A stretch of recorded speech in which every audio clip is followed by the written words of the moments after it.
Hello everyone and welcome back to my channel for another IndyCar iRacing track guide. This time from the streets of the Motor City, the Belle street circuit for the IndyCars, and one of my favorite tracks in the iRacing service, to be honest. And it's a track that requires a lot of concentration. It's very tough to get into a flow because it's very important to get a good drive out of every single corner to carry as much momentum throughout the lap as you can. And yeah, you've got to get as close to the walls as possible, and an interesting challenge. So yeah, this is using the Pure Driving School IndyCar Open data package. So all the weather settings and the setup can be found on their website. The weather settings can also be found in the description below, but you can always go ahead, subscribe to Pure Driving School, and compare your lap with mine. And actually, hopefully this will help you get a little bit better. But yeah, let's go ahead and take a look at the lap. It was a 1:14.314, right around where the PDS lap was, so pretty neck and neck there. So yeah, let's go and look at the lap.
So yeah, there's the lap, 1:14.314. So let's go ahead and walk through it first.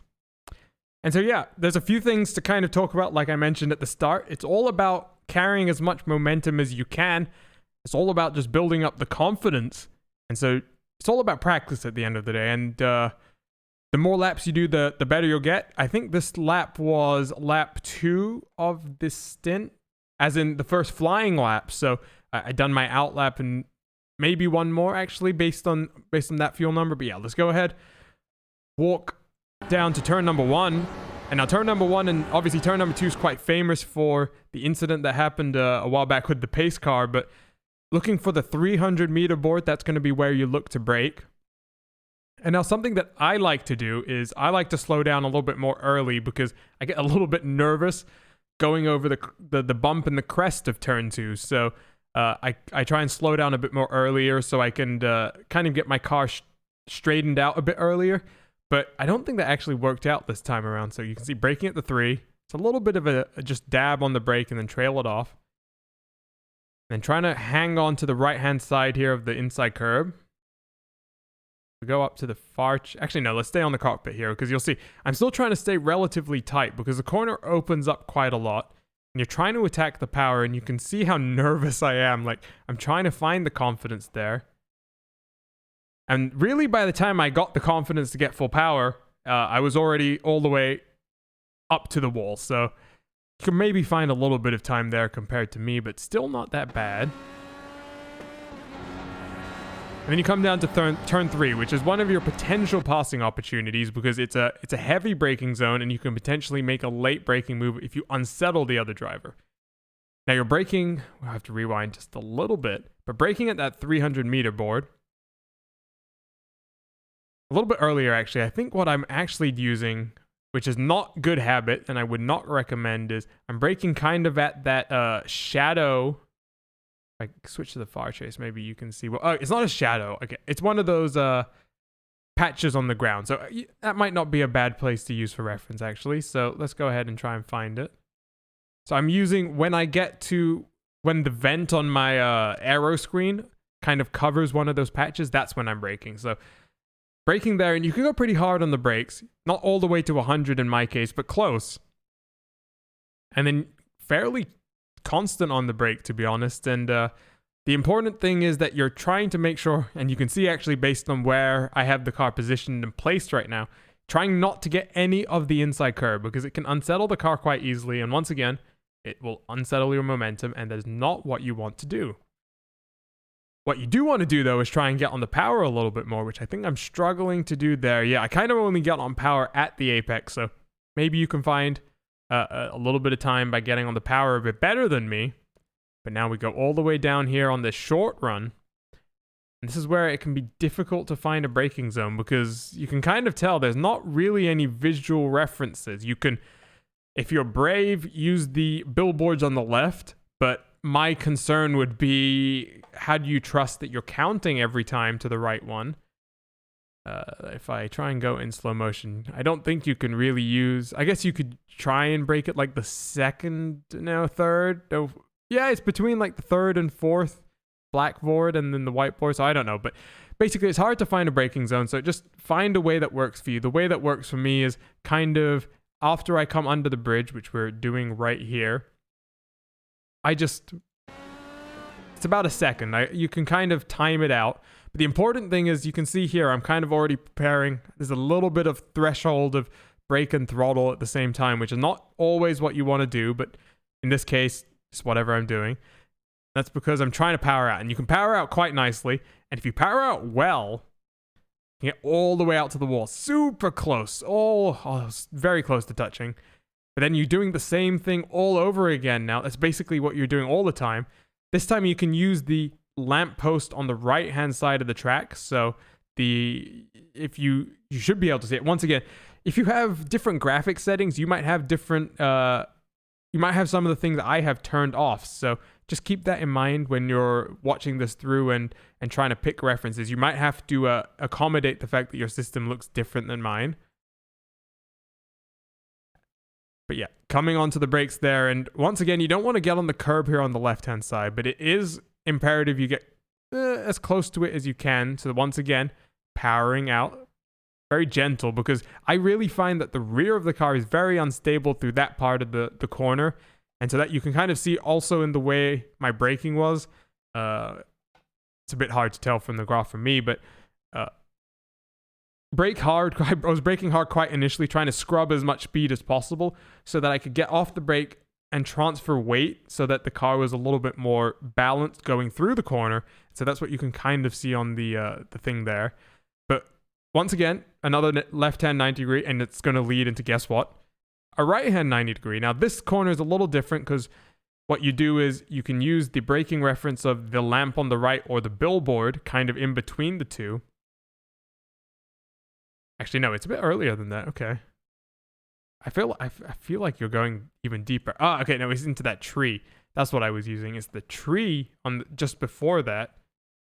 So, we go through, you'll see. Braking around the tree.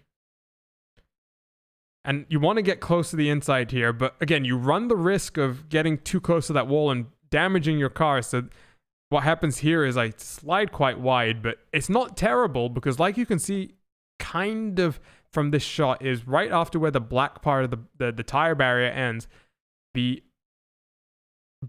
track surface wall kind of extends a little bit further, and you can see just a little bit further in the distance it starts to get a little bit the track width narrows, so you can run out quite wide on the initial part of the corner, but you got to make sure that you get back to the part of the track that's not going to become wall. So you'll see here, and getting all the way onto the power, that was quite bad, in fact. You know, you could probably gain quite a bit of time, because the thing you can see here is I got on the power quite aggressively at first, the way I got on quite sharply, but then I had to hold it for so long, and that's not ideal. You ideally want to get to full power, and I guess I just understeered a little bit too wide, so you can probably do a little better there, but Now we come to the funner parts of the track. That's all the stressful parts, in my opinion. This is the fun part. And now you come to this Corvette Bridge. You're going to brake right under the Corvette Bridge. Hard braking, actually getting to almost 100% brake that time, but trailing it off. And you can actually cut a little bit more of the curb this time around. Once again, though, I'm positioning it a little bit safer because I don't feel comfortable on the curbs. But once again, you can run out a little bit wider on corner exit. You do have to get back onto the right-hand side, though. You do watch that. And that was actually quite delayed into that corner. And once again, you could probably get on the power a bit earlier. But you can see here, it took me a long time to get to 100% power. And that's fine. That will be natural. And as your tires go, that will get worse as well. Now, into this corner, there's not really... in this entire part of the section, your main goal is obviously to just get around it safely, because this is where you spend a lot more time close to the wall, and there's a lot of dangerous corners. But you can see there, what I'm trying to do here is almost sacrifice a little bit on entry so I can get a lot more out on the exit here. So that's what I was trying to just kind of find the right way to show you. Whoops. Wrong buttons. Yeah, so what you'll see here is I'm braking quite early. You can actually go a bit deeper into the corner if you want. I'm braking before this wall juts out, which is kind of where you will brake on a quali lap, even deeper. That's because coming here, I get really early onto the power, because once again, you're going to rocket all the way out to the right-hand side of the track. That is really close. But then this is where you have to balance the car quite a lot. So you can see I come off the throttle, and I'm having to correct the car. So right now the car is definitely slipping and sliding a bit. And so you can see I'm letting the car rest in neutral, and I shift down into first to slow the car down on engine braking just to make the car a little bit more stable. Because once again, I'm trying to set up the entry for the next part of the corner, which is the exit. So I wanted to go back so I could talk you through that a little bit more. But you can see I went down a bit early so that now, after that brake, and get all the way back onto the power. And this is where, if you go watch the PDS lap, if a PDS subscriber, that's where PDS is losing quite a lot of time, because Henry unfortunately misses the apex. You can see I get all the way to the wall once again. But it's very important to set up the corner as much as possible. And while I might have lost some time earlier in the lap with missing apex and stuff, this is one part where, you know, I got that pretty well and all the way out to the wall. And now you may be thinking, oh, you've only got 2 more corners. Okay, you're good. There's only... How hard can it be? Well, I know for a fact on this lap, I sacrificed at least a 10th because I wanted to just get the lap in. I knew it was a good lap. So braking it around the 200 meter board. And I think what I did here is I scrub off quite a lot of speed in both the first and second part of the corner. So it's a almost 90-degree double right-hander, so you're basically going to come back around 180 degrees, but you can take it a lot flatter, especially the second half, than you think you can. So I scrub off quite a lot of speed down below about 150 kph. Once again, getting on the power early. But then what I do wrong here, exit was a little bit scruffy, but I try to turn in quite early, and that's what really compromise the corner quite a lot, because you can see that it sends me off at an angle because I meet the curb in such a way that I can only go in a certain direction, that I have to be very careful on the throttle once again and actually get out of it. Oh wait, no, that's just the way the data sometimes works. So let me go back and watch it in proper time. So getting close to the wall on exit, that's nothing new. But you could see here, it takes me a while to get back to full throttle because of the way I just kind of turn in a bit too early, a bit too eager. So if you turn in a bit later, you can definitely carry more speed through the corner. That would be a good way to find some time. So I'll just watch it one more time back. You can see how early I turn in. Like, given that the corner is going so much more to the right, that was a bit of an early turn in. But yeah, that's the lap. And yeah,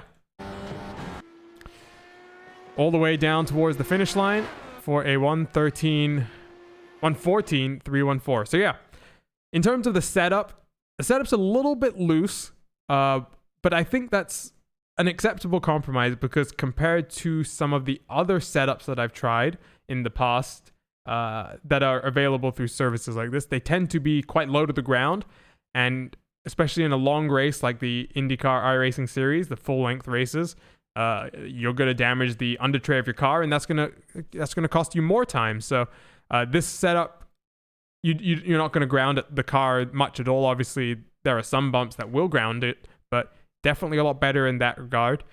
Now, one thing that I did notice is because of the cold temperature for this race, I think the track temp is something like 23 Celsius, which is very cold for an IndyCar race in general in iRacing. We don't usually do road races this cold, but what that means is the outlap is very dangerous, and so just be careful on your outlap to not spin and die, basically, because I spent a lot of time on the outlap just looping it, basically, because the tires aren't up to temperature yet, and it takes a while. And that's why, in this case, that first lap wasn't as good as the second lap, and as you go on throughout the run, you're not going to expect a massive drop-off in terms of time because your fuel's coming off. However, you should get a lot more confidence in the car, and that's where you might find some time. Going back to some of the things about the setup you could look at the brake bias. Now, the brake bias is quite rearwards, which I think is necessary to turn the car in a lot of ways, but I know some people might not like that, so maybe move that forward. Maybe if you want a slightly safer setup, you can add a little bit more downforce, but just remember to add some ballast to balance that one out. But yeah, hope that helped you guys, and hope the week goes well for you. This will be the last week of this season for the IndyCar Opens, so good luck to everyone. And if you have any questions, as always, pop them down in the chat below. If you're not already subscribed, go ahead and give that button a little bit of a click. If you're not following me on Twitch, go do that as well. A little busy with my commentary duties and broadcasting responsibilities with RaceSpot, but I'm still trying to stream as much as I can. But for now, thank you for watching, and good luck at Belle.